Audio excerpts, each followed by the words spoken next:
industry that's forcing you to consider new options, like Tom, who was laid off after more than 2 decades as a newspaper reporter. You may, like Dan, have to fight back against misconceptions about you in order to succeed at your company. You may be looking to build new skills and explore new interests, like Karen, a corporate attorney who realized she desperately needed a change. This book is an invitation to ask what you want out of life. When should you reinvent yourself professionally? You're at a new phase in life and you want to be known for something different.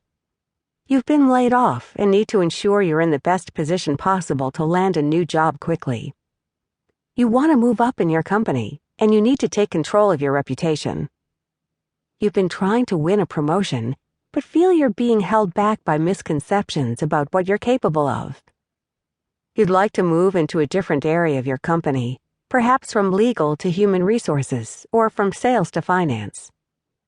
You're just starting out in your career and haven't built up a powerful resume yet, so you need to find another way to stand out. You're changing careers and need to make a compelling case that your unusual background is an asset, not a liability. The perils of reinventing your personal brand. Hi, Dorie, read the message in my inbox from an executive I'd been hoping to interview for this book. I'd be happy to talk with you, but I'd prefer to remain anonymous. I'm afraid it might hurt my personal brand to be seen talking about my personal brand. His message was only half joking. I did eventually interview him. But it highlights an important truth. Again and again, as I've talked about the book in business school classrooms and corporate boardrooms across the country, I've heard from professionals who recognize the need to reinvent themselves, but still have qualms. Won't it look calculating to think too hard about my reputation? Shouldn't I just focus on doing good work? The idea that it's somehow sleazy to manage your reputation is, of course, what the anonymous executive who emailed me was getting at. We can all think of examples. I know one executive who is legendary for her ability, within minutes of meeting any new person, to inform him or her that she's the graduate of 2 Ivy League schools, drives a BMW, and makes 6 figures working in a prominent firm. Sometimes, if several months have elapsed and she's forgotten she's already met you, you'll get to hear her spiel again. No one likes her. I am in no way suggesting you should start spouting your credentials to passers-by or puffing up your resume. This book isn't about spin or presenting yourself as something you're not.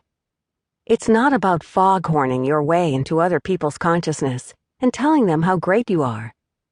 Instead, it's about taking control of your life and living strategically.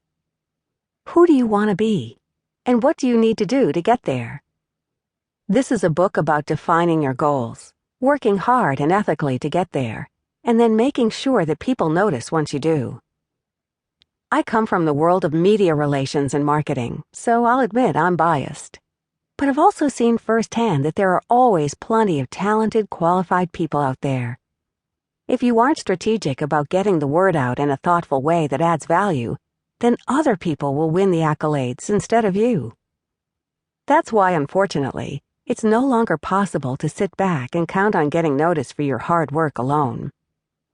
Years ago, the successful Wall Street investor and former U.S. Treasury Secretary William Simon declared, "I have never been interested in merchandising myself or perpetuating a public image.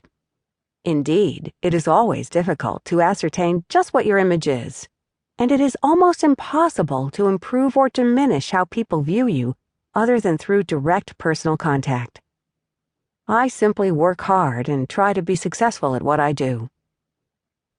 Simon perfectly captures the classic upper-crust ethos that it's tacky to take an interest in anything so shallow as a mere image. And certainly, he's right that what matters are your actions and your character, rather than the spin you put on it. But his response, which may have been perfectly appropriate for a child of the Depression who died in 2000, just as the Internet era was rising, no longer makes sense for any professional who aspires to excellence. The idea that you can just keep your head down and work without any regard to office politics, for instance, has been thoroughly discredited. Just look at the